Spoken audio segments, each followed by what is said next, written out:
नमस्कार भक्तजनों, इस वीडियो में सुनेंगे कार्तिक मास महात्म कथा का 29वां दिन का कथा।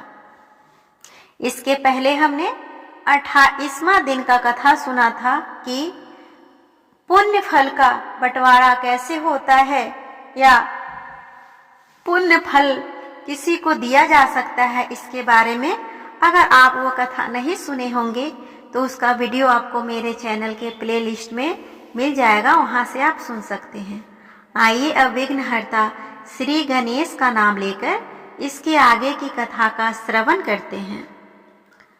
मुझे सहारा है तेरा सब जग के पालनहार, कार्तिक मास के महात्म का 29वां विस्तार। भगवान श्री कृष्ण ने आगे कहा, हे प्रिय, यमराज की आज्ञा शिरोधार्य करते हुए सेनापति धनेश्वर को नरकों के समीप ले गया और उसे दिखाते हुए कहने लगा, हे धनेश्वर, महान भय देने वाले इन नरकों की ओर दृष्टि डालो। इनमें पापी पुरुष सदैव दूतों द्वारा पकाए जाते हैं। यह देखो, यह तप्तवाचुक नामक नरक है, जिसमें देह जलने के कारण पापी विलाप कर रहे हैं। जो मनुष्य भोजन के समय भूखों को भोजन नहीं देता, वह बार बार इस नरक में डाले जाते हैं। वह प्राणी जो गुरु, अग्नि, ब्राह्मण, गौ, वेद और राजा इनको लात मारता है, वह भयंकर नरक अतिशय पापों के करने पर मिलते हैं। आगे देखे, यह दूसरा नरक है जिसका नाम अंधता मिश्र है। इन पापियों को सुई की भांति मुख वाले तमोत नामक कीड़े काट रहे हैं। इस नरक में दूसरों का दिल दुखाने वाले पापी गिराए जाते हैं। यह तीसरा नरक है जिसका नाम क्रिकेय है। इस नरक में पापियों को आरे से चीरा जाता है। यह नरक भी असीमत्रवन आदि भेदों से 6 प्रकार का होता है। इसमें स्त्री तथा पुत्रों के वियोग कराने वाले मनुष्यों को कराही में पकाया जाता है। 2 प्रियजनों को दूर करने वाले मनुष्य भी असीमत्र नामक नरक में तलवार की धार से काटे जाते हैं और कुछ भेड़ियों के डर से भाग जाते हैं। अब अड़गल नामक यह चौथा नरक को देखो। इसमें पापी विभिन्न प्रकार से चिल्लाते हुए इधर उधर भाग रहे हैं। यह नरक भी वध आदि भेदों से 6 प्रकार का है। अब तुम यह 5वां नरक देखो, जिसका नाम कूट शालमली है। इसमें अंगारों की तरह कष्ट देने वाले बड़े बड़े कांटे लगे हैं। यह नरक भी यातना आदि भेदों से 6 प्रकार का है। इस नरक में पर स्त्री गमन करने वाले मनुष्य डाले जाते हैं। अब तुम यह 6ठा नरक देखो। उल्वन नामक नरक में सिर नीचे करके पापियों को लटकाया जाता है। जो मनुष्य भक्षाभक्ष का विचार नहीं करते, दूसरे के निंदा और चुगली करते हैं, वे इस नरक में डाले जाते हैं। दुर्गंध भेद से यह नरक भी 6 प्रकार का है। यह 7वां नरक है जिसका नाम कुंभी पाक है। यह अत्यंत भयंकर है और यह भी 6 प्रकार का है। इसमें महापातक की मनुष्यों को पकाया जाता है। इस नरक में सहस्त्रों वर्षों तक यातना भोगनी पड़ती है। यही रौरव नरक है जो पाप इच्छा रहित किए जाते हैं वह सूखे, और जो पाप इच्छा पूर्वक किए जाते हैं वह पाप आर्द्र कहलाते हैं। इस प्रकार शुष्क और आर्द्र भेदों से यह पाप 2 प्रकार के होते हैं। इसके अलावा और भी अलग अलग 84 प्रकार के पाप हैं। 1 अपक्रीम, 2 पाडाक ते, 3 मलिनीकरण, 4 जाति भ्रंश कर्ण, 5 उपाय, 6 अतिपाय, 7 महापाप। यह 7 प्रकार के पातक है। जो मनुष्य जैसा कर्म करता है उसे इन 7 नरकों में उसके पाप कर्मों के अनुसार पकाया जाता है। चूंकि तुम्हें कार्तिक व्रत करने वाले प्रभु भक्तों का संसर्ग प्राप्त हुआ था, उससे पुण्य की वृद्धि हो जाने के कारण ये सारे नरक तुम्हारे लिए निश्चय ही नष्ट हो गए हैं। इस प्रकार धनेश्वर को नरकों का दर्शन कराकर प्रेतराज उसे यक्ष लोक में ले गए। वहां जाकर उसे वहां का राजा बना दिया गया। वही कुबेर का अनुचर धन क्षय के नाम से प्रसिद्ध हुआ। बाद में महर्षि विश्वामित्र ने उसके नाम पर तीर्थ बनाया है। कार्तिक मास का व्रत महाफल देने वाला है। इसके समतुल्य अन्य कोई दूसरा पुण्य कर्म नहीं है। जो भी मनुष्य इस व्रत को करता है तथा व्रत करने वाले का दर्शन करता है उसे मोक्ष की प्राप्ति होती है।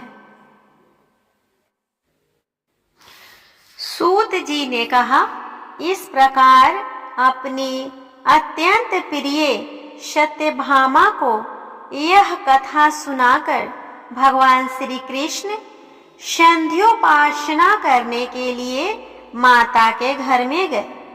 यह कार्तिक मास का व्रत भगवान विष्णु को अति प्रिय है। यह भक्ति प्रदान करने वाला है। प्रथम रात्रि जागरण, द्वितीय प्रातः काल का स्नान, तृतीय तुलसी वट का सिंचन और चौथा उद्यापन और 5वां दीपदान। यह 5 कर्म मनुष्य भगवान विष्णु को प्रसन्न करने वाले हैं। इसीलिए इनका पालन करना अत्यंत आवश्यक है। ऋषि बोले, भगवान विष्णु को प्रिय, अधिक फल की प्राप्ति कराने वाले, शरीर के प्रत्येक अंग को प्रसन्न करने वाले कार्तिक महात्मा आपने हमें बतलाया है। यह मोक्ष की कामना करने वालों अथवा भोग की इच्छा रखने वाले मनुष्य को यह व्रत अवश्य ही करना चाहिए। इसके अतिरिक्त हम आपसे एक बात पूछना चाहते हैं कि यदि कार्तिक मास का व्रत करने वाला मनुष्य किसी संकट में फंस जाए या वह किसी वन में हो या व्रती किसी रोग से ग्रस्त हो जाए, तो उस मनुष्य को कार्तिक व्रत को किस प्रकार करनी चाहिए, क्योंकि कार्तिक व्रत भगवान विष्णु को अत्यंत ही प्रिय है और इसे करने से मुक्ति एवं भक्ति प्राप्त होती है, इसीलिए इसे छोड़ना नहीं चाहिए। श्री सूत जी ने इसका उत्तर देते हुए कहा, यदि कार्तिक का व्रत करने वाला मनुष्य किसी संकट में फंस जाए तो वह हिम्मत करके भगवान शंकर या भगवान विष्णु के मंदिर जो भी पास हो उसमें जाकर रात्रि जागरण करे। यदि व्रती घने वन में फंस जाए तो फिर पीपल के वृक्ष के नीचे या तुलसी के वन में जाकर जागरण करे। भगवान विष्णु की प्रतिमा के सामने बैठकर श्री विष्णु का कीर्तन करे। ऐसा करने से सहस्त्रों गायों के दान के समान फल की प्राप्ति होती है। जो मनुष्य विष्णु जी के कीर्तन में बाजा बजाता है उसे वाजपेयी यज्ञ के समान फल प्राप्त होता है, और हर कीर्तन में नृत्य करने वाला मनुष्य को सभी तीर्थों में स्नान करने का फल प्राप्त होता है। किसी संकट के समय या रोगी हो जाने और जल न मिल पाने की स्थिति में केवल भगवान विष्णु के नाम मात्र से मार्जन ही कर ले। यदि उद्यापन न कर सके तो व्रत की पूर्ति के लिए केवल ब्राह्मणों के उत्पन्न होने के कारण विष्णु जी प्रसन्न रहते हैं। ब्राह्मणों के प्रसन्न होने के कारण श्री हरि विष्णु जी प्रसन्न होते हैं। यदि मनुष्य दीप दान करने में असमर्थ हो तो दूसरे की दीप की वायु आदि से भली भांति रक्षा करे।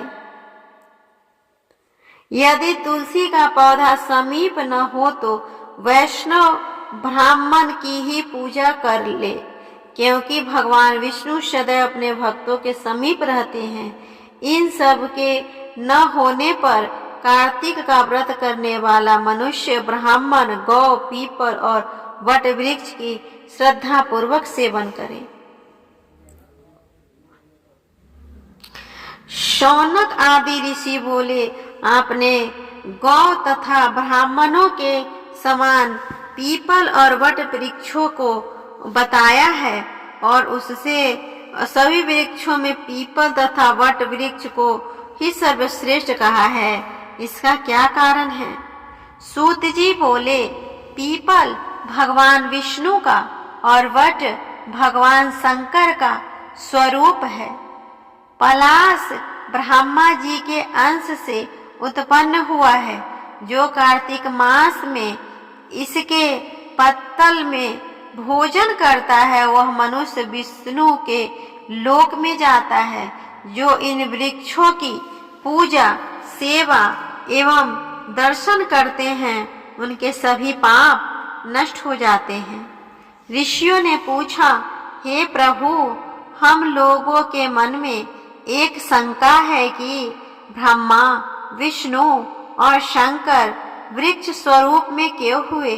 कृपया आप हमारी इस शंका का निवारण कीजिए।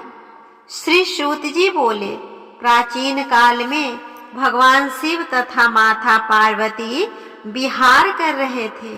उस समय उनके विहार में विघ्न उपस्थित करने के उद्देश्य से अग्निदेव ब्राह्मण का रूप धारण करके वहां पहुंचे।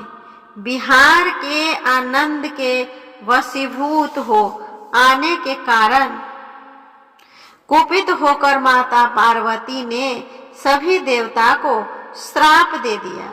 माता पार्वती ने कहा, देवताओं, विषय मुख से कीट पतंगे का तक अनभिज्ञ नहीं है।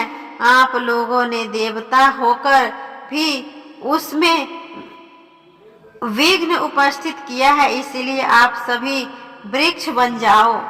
सूत जी बोले, इस प्रकार कुपित पार्वती जी के श्राप के कारण समस्त देवता वृक्ष बन गए। यही कारण है कि भगवान विष्णु पीपल और शिवजी वट वृक्ष हो गए।